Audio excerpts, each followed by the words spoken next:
ત્રીજા ભાગે તમે જમીન રાખો તો ત્રીજા ભાગની માલિક પર તમને તમારો હક છે એ મળવો જોઈએ. અને પેલા તો અત્યારે તમે ચોથા ભાગમાં જે જમીન વાવી છે તો અત્યારે પાક વીમો મળ્યો છે, ચોથા ભાગના હિસાબથી તમને મળવો જોઈએ.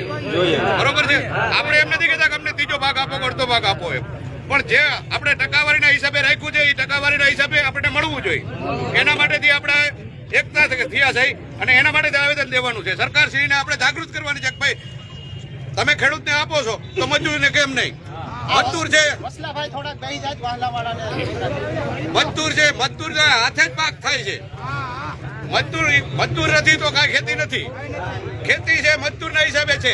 તો આપણે આદિવાસી ભાઈઓ બધાય આપણે બધાને એવું એકતા રાખવાની કે ખેડૂત છે તો આપણે છે ને આપણે છે તો ખેડૂત છે.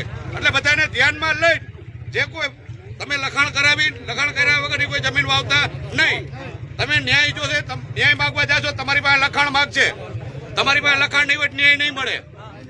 અત્યારે શિક્ષણ છે એ શેરનીનું દૂધ છે. શિક્ષણ છે એ શેરનીનું દૂધ છે. શેરની ગમે ત્યારે ત્રાહડે, ગમે ત્યારે શેરની ત્રાહડે તો એનું ત્રાહડ સાંભળે. શિક્ષણ હોય તો તમારું ત્રાહડ સાંભળશે. તમને શિક્ષણ હશે તમારા ફરજામાં તો કાંઈક જાગૃતતા આવશે. શિક્ષણ નથી એટલે આપણે આ જ કરવાનું રહેશે. આપણા પૂર્વજો કેવા હતા? યોદ્ધા હતા, કોઈ કમ નહોતા. તો આપણે એના સંતાનો છે. આપણે બિરસા મુંડા જેવા આપણા પૂર્વજો હતા, આપણે એના સંતાનો છે.